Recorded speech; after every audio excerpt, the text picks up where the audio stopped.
Roma Wines present Suspense.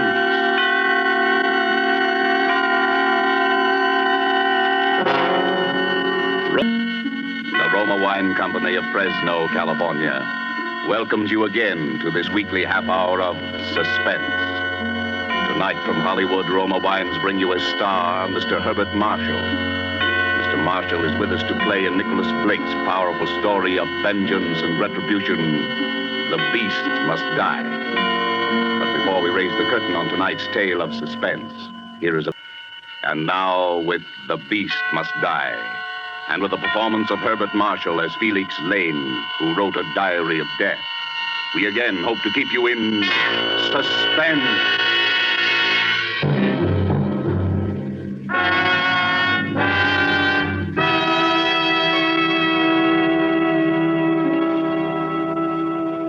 I am going to kill a man. I don't know his name. I don't know where he lives. I have no idea what he looks like. But I'm going to find him and kill him. Well, Mr. Laine? I wrote those words, if that's what you're asking, Inspector. And I meant them. Apparently you did. But whatever possessed you to write such a document? Vanity, for one thing, I suppose. A record for posterity of the perfect crime. As you know, I'm a writer by profession. I think more clearly on paper. By keeping this diary, I was able to plan my murder step by step. Details, little things that happened in the course of a day which might so easily have been forgotten or overlooked, were written down in this diary, where I could refer back to them and make use of them if need be.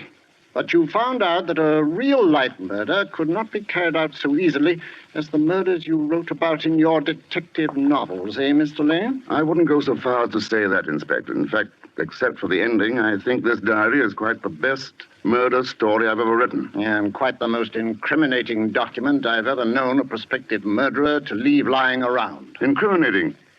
In a way, I suppose. In another way, this diary might turn out to be my best defense. How do you figure that, Mr. Laine? Well, supposing I read some parts of it aloud to you and let you decide for yourself. Very well, Mr. Laine. Fire away. That was my first entry. June 18th. Yes, I'm going to kill a man. It takes great singleness of purpose to commit a murder. But if ever for a moment I stray from that purpose, I've only to think of Ronnie. Ronnie was my son. One evening, 2 weeks ago, he was crossing the road outside our house. He had gone into the village to buy some candy. For him, it could have been only a paralyzing blaze of headlights around the corner, a moment's nightmare, and then the impact turning everything to darkness forever. His body was hurled into the ditch. He was dead at once. The motorist who killed Ronnie did not stop. The police have failed to trace him. They say he must have been going 50 around that blind corner from a child's body to have been thrown and injured as it was. The man who drove that car, he is the man I have got to find and kill.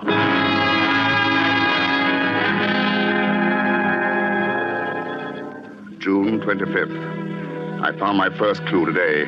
My mind was on Ronnie. I was driving toward a neighboring town. The hills around were green.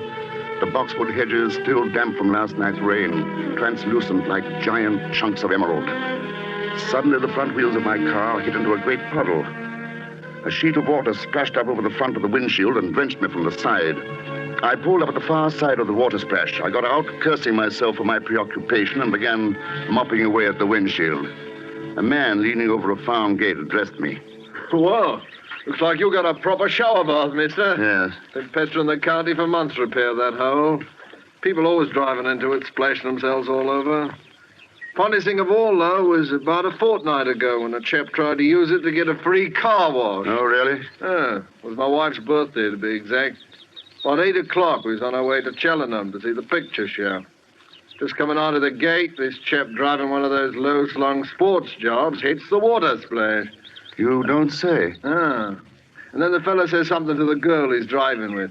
What do you suppose they do? They back up and run through the splash again. And then again. They did it 4 times. 8 o'clock. Your wife's birthday, it wouldn't be June 3rd, would it? All right, yeah. But how'd you know? Oh, well, you see, a friend of mine was celebrating that night. He was driving toward... Seven Bridge. That's where this fella and his lady friend were going. I remember his lady friend says, George, ask the man whether you turn to the right or to the left at the next fork. George, yes, that's right. That's my pal's name. And, Seven Bridge, yes. Yes. The way he drives ought to have brought him here by just around 8 o'clock. He didn't have a crumpled right front fender, did he? Oh, that he did. And that bloke was your friend. He sure is a proper nut. Well, peculiar, at least. Yes. Yes, he is peculiar. Driving through that water splash all over again and again. 4 times he does it. He wasn't laughing either. Didn't seem like a joke somehow. Looks like he's trying to get a free car wash. Funny way I'd say to get the mud off. Yes. Maybe it was tar, though, huh? Yes. Or blood.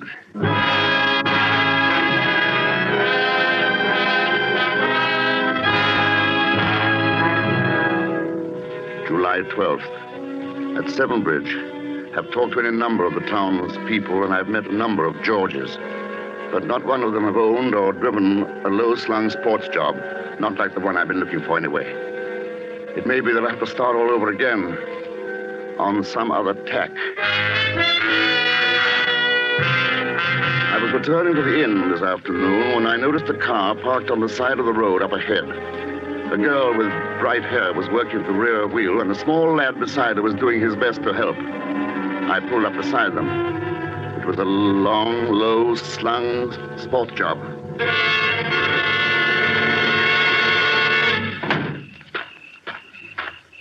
I say, can I help? Well, what do you think, Phil? Oh, yes, sir. Yes, if you would lend a hand. I'm afraid we're not quite heavy enough to weight the jack handle down for another Now, turn. here, fella, let me have a go at it. I say, the paint doesn't seem quite to match on the right front fender. The fender? Oh, Dad had a new fender put on a while back. It got bunged up or something. I can't tell you how awfully nice it is of you to help us out. Not at all. By the way, I wonder if you and Phil here wouldn't stop for tea with me at the inn afterwards. It's not far, you know. We're expected at home, sir. Perhaps you could come along with us. What do you do, sir? Why, I'm a writer, Phil. Oh, you really must come to see us. It's Gables on Devon Road, my brother-in-law's place. The name's Rattery. We'll give you a ring tomorrow and set a date. Sis will love meeting a real author, and so will George. Did you say your brother-in-law's name is George?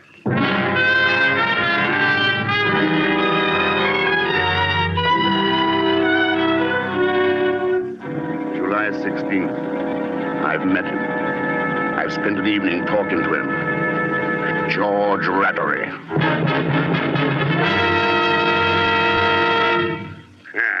So you're a friend of Lena's, eh? Storybook detective.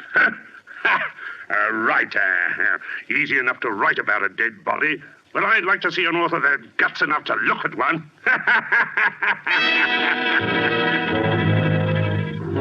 I had been more than a little afraid that George might turn out to be a sympathetic character.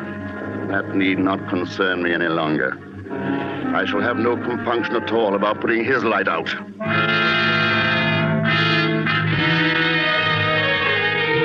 It appears that George is the half owner of a garage down in town. A man by the name of Carfax is the other partner. A garage. That would explain how the damaged fender got itself fixed without the police knowing. Oh, how can a beast like George have a fine young son like Phil?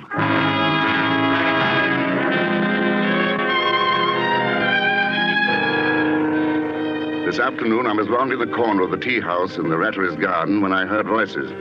It was Lena and George. I stopped in my tracks and eavesdropped shamelessly.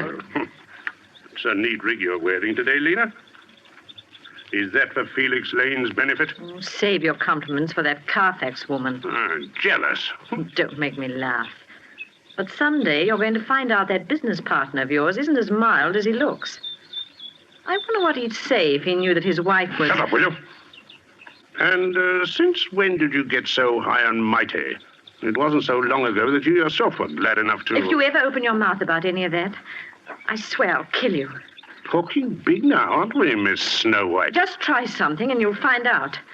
Remember, there are quite a few people who might like to know about that poor kid you ran down last June. If it weren't for Violet and Phil, I'd... Stop that kind of talk. You hear? Just remember you were with me that night. Huh?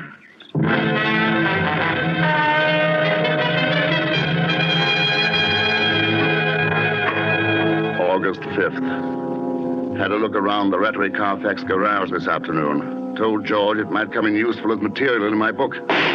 All at once I heard a shot, and there stood George blazing away over the plot in back with a rifle. I went up to him. There. That's another one of the pests out of the way. We've tried everything. Traps, poisons, rat hunts. We can't keep them down. That's a nice rifle. Yeah. Gave it to Phil when he came back from school in Switzerland. Much too good for him. Here, I'd like to have a go at him. I raised the rifle and sighted. George's back was to me.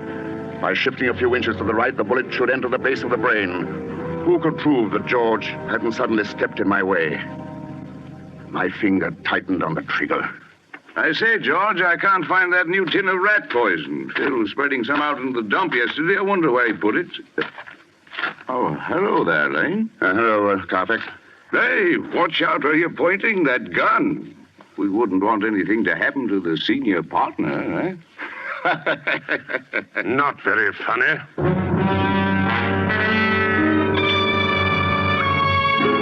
I am now a guest in the house of the man I am going to kill.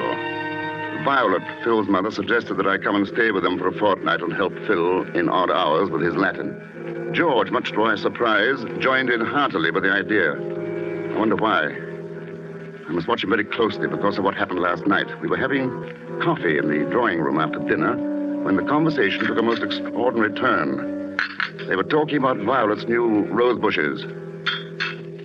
I suppose they'll be very nice, but I can't for the life of me see why you went to all that trouble. Well, the old ones weren't doing very well. They were still alive, weren't they, Mother?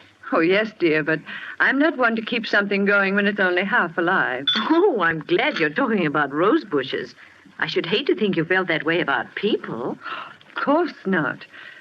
But, on the other hand, I do think if a person were incurably ill that they ought to... Well, that is, they ought to have the right to ask their doctor to put them out of their misery. Don't you think so, Felix? Speaking of doctors reminds me, George, don't forget your tonic. Doctor said after every meal. Tonic. Oh, pass it here. Yeah.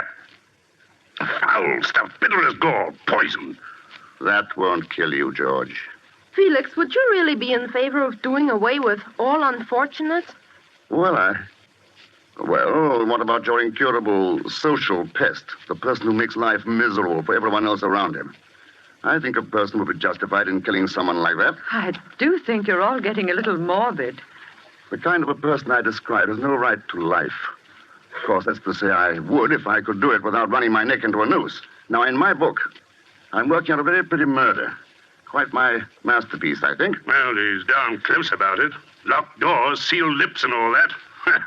Of course, he says he's writing a thriller, but we've no proof, have we? I think you ought to show us the manuscript, Felix. Don't you, Lena? I can't. I'm sorry. I hate anyone to see an unfinished manuscript of mine. I'm funny that way. Oh, Felix, please, get it and read some of it. Come on, don't be a spoilsport. I'll go and get it myself and read it out loud if the blushing author is too coy. By heaven, I'll go upstairs and fetch it now. You'll do nothing of the sort. I admit it. I will not have people snooping about among my manuscripts. That was close.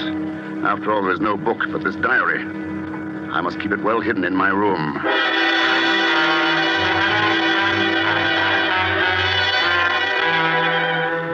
At last, I have my plan. It took a great deal of subtle taunting and persuasion, but it came off at last. George is going sailing with me this afternoon, and he can't swim. Drowning is very painful, they say, in the early stages. That's good, I'm glad. George's lungs bursting, the top of his head shrieking with pain, his hands scrabbling vainly to thrust against the giant weight of the water.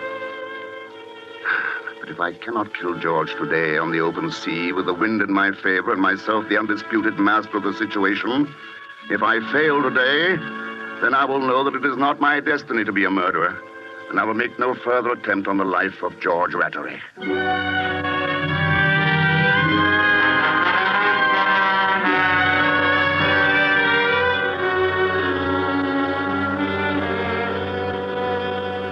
And that, Inspector Blunt, is the last entry in my diary. But you and George did go sailing, didn't you? Yes, it was after lunch on the same day. We walked down to the docks together. George, as you can imagine, was rather clumsy about a boat, but it was only a few minutes after he clambered aboard that we were out in the main water, sailing free. George had his feet braced against the centerboard case and his hands gripped the gunwale. A squall was coming up. Hey, that motor barge is getting very close, isn't it? There'll be plenty of room, George. Power vessels have to give way to sailing vessels, you know. Give way? How do you think about that size is going to give way to a crate like this? Hey there, what are you up to? Look out, I tell you, you can't.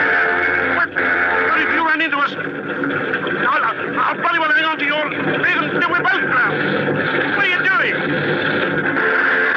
What? A bit close, but perfectly safe. Oh, perfectly safe.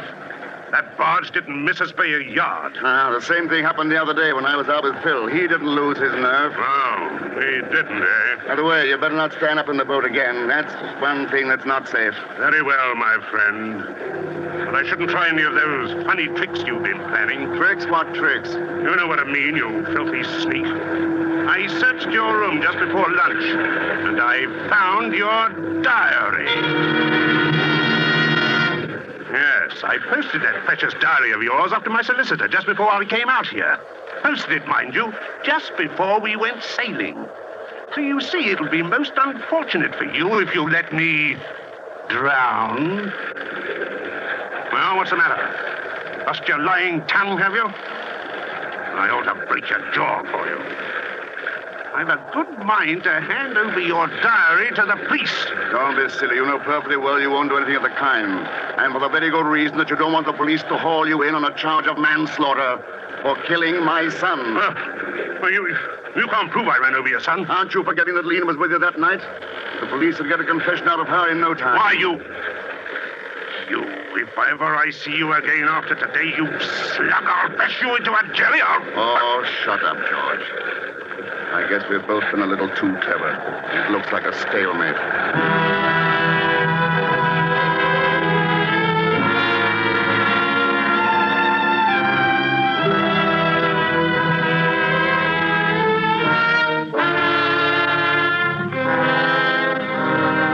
I docked the boat and George stormed off the minute we landed. I came straight here to the inn. Yes, I know. Perhaps it's just as well I didn't succeed. Going back to writing detective stories after committing the perfect crime would be like going back to playing with tin soldiers after winning the Battle of Waterloo. You seem to be awfully sure of your alibi. Well, after all, there's no crime in planning a murder, is there? Providing nobody's hurt? Unfortunately, somebody has been hurt. What do you mean? What are you trying to tell me? George Rattery died yesterday evening of the effects of strychnine poisoning. George dead. Strychnine poisoning. All my planning, all my high and tragic purpose, and the beast ends by taking his own life. Poison. I remember now. He used to talk about suicide quite a lot. But I thought he only did it because the subject was so upsetting to his wife. I never dreamed. How did he take it? With his tonic. But it couldn't possibly have been suicide, Mr. Laine. But who? What else could it have been? It could have been murder. Unfortunately, we have no evidence except this diary of yours. Oh, but the bottle, the tonic. George Rattery died almost instantly after taking his tonic at dinner. But before the doctor arrived, that bottle disappeared. Well, any suspects? Every person closely associated with George Rattery had enough motive to murder him. But you had the strongest motive. After all, George Rattery did kill your son. Am I under arrest? Not officially as yet. But naturally, I posted a guard outside your room. In the meantime... But, man, you can't go in there. He told us. Officer, let me by. I tell you, I've got to see Inspector Blunt. Please, Mother. I say it's no good. Be quiet, Phil. Why couldn't you have stayed at home? Officer, let me by. I must see. Now, let them come in, officer. Good afternoon, Mrs. Rattery. Phil? Hello, Phil. Hello, Felix. Please. Please, I can't stand it any longer. They're accusing Felix here of murdering my husband. He had nothing to do with it. She doesn't know what she's saying. For heaven's sake, Phil, will you be quiet? It was I who killed George. He treated me very badly. He was unspeakable to Phil. There was another woman. Oh, I can't go on. Are you trying to tell me, Mrs. Rattery, that you gave your husband poison? Yes. Mother! I tell you, I poisoned him. Where did you get the poison, Mrs. Rattery? I bought it at that chemist shop. What chemist shop? The one on Abbey Lane, near the corner of Hightowers. That's it. Uh-huh. What became of the bottle of tonic after your husband's death? I broke it. I buried it. I'm sorry, Mrs. Rattery. The police have checked. You didn't buy any poison at the chemist's. Mother, I told you it was no good. Sir, Mother is trying to save me. It was I, sir. I killed him. What? Phil, you don't. Don't believe him. Don't believe him. He's just a foolish child. He doesn't know what he's saying. Go on, Phil. Well, you see, sir, I left a note. I was running away, but Mother found the note before I quite got out the door. Oh, boys get such strange ideas. He couldn't have done it. He's just a boy. You know he couldn't. You see, sir, when they accused Felix here, I couldn't stand it any longer. That's why I wrote you the note, but Mother found it first. She said if she confessed that they wouldn't do much to her. The police would understand. Felix, make them believe me. I can prove I did it. Now, go on, Phil. You say you can prove it. What do you mean? I have it here in my pocket, sir. I've had it hid ever since. So see, here it is. It's still half full. It's Dad's bottle of tonic. Phil, where did you get that? I took it off the buffet after the doctor said Dad was dead. But this is very serious, Phil. You know that. He's lying. He couldn't have. He's just a little boy. Please, all of you, I have a favor to ask. Let me talk to Phil alone for a few minutes. Won't hurt anything. I think I may be able to help solve this whole thing. Phil didn't do it. Violet's right. Yes, but the bottle... Just give Phil and me 10 minutes alone. Very well. We'll wait outside. 10 minutes, mind you, Phil. No more. Come here, Phil. I'm a murderer, Felix. You are not a murderer, Phil. No one could ever tell me that. I left a note. We've gone all over that. I killed him. He beat Mother. I killed him, I tell you. Stop that, Phil. I know better. They thought you did it, Felix. I heard them talking about your diary. You wanted to kill him. You said so in your diary. Maybe I did, but... They'd hang you, Felix. So that's why you wrote the note and pretended you did it? Yes, I saw you in the pantry with Dad's bottle of tonic before you went for the sale with him. You saw me? Oh, I'm sorry, Phil. Sorry you saw me. Naturally, you jumped to the conclusion that I... Oh, poor little man. Oh, there's nothing for you to worry about now, Phil. You mean they're not going to hang you, Felix? They're not going to hang me. You won't let them do anything to you? Promise me. No, I won't let them do anything to me. But, Phil, there are other things for you to think about now. Now that your father's gone, you are head of the house. That's a man's job, Phil. There's a lot you've learned about courage these last few days. Living takes a lot of courage. This is pretty grown-up talk, Phil. Do you understand me? I'm trying, Felix. You remind me a lot of my own son. You mean the boy my father ran? That's right, Phil. Yes, you're a lot like him. Would he have gone sailing with us? Oh, yes. I think Ronnie would have been quite a sailor. Can we go sailing tomorrow, Felix? Not tomorrow, Phil. Are you going away, Felix? Yes, but not as far as most people might think. You sound very strange, Felix. I have a note to write. Got to make everything shipshape. You go on out to your mother and tell them they may join me in a few minutes. Can't I wait, Felix? No, Phil. Go ahead now. But... Those are orders. Skipper's orders. Aye, sir. Goodbye, son. I thought I'd made the last entry in this diary, but there will have to be one more. This diary was kept for only one purpose, to make George and the police believe that I planned to kill the beast by drowning him. Death was already waiting for George Rattery at home in the bottle of his tonic, where I had placed 3 pellets of rat poison taken by me from the garage. My plan was almost perfect. The only thing I didn't expect was that someone loved me enough to try to destroy the evidence I had so carefully planted in an effort to help me, and even to confess to my crime in order to save my skin. I know now that my life ended with the death of my son, Ronnie. It seems that I must have just come back to life for a few weeks to save Phil. Yes, I killed George Rattery. I have no regrets. I might have known that the matter would be taken care of fittingly. It says in the Bible, the beast must die, but the man dieth also. Yea, they both must die. George was right about that tonic of his. It is very bitter.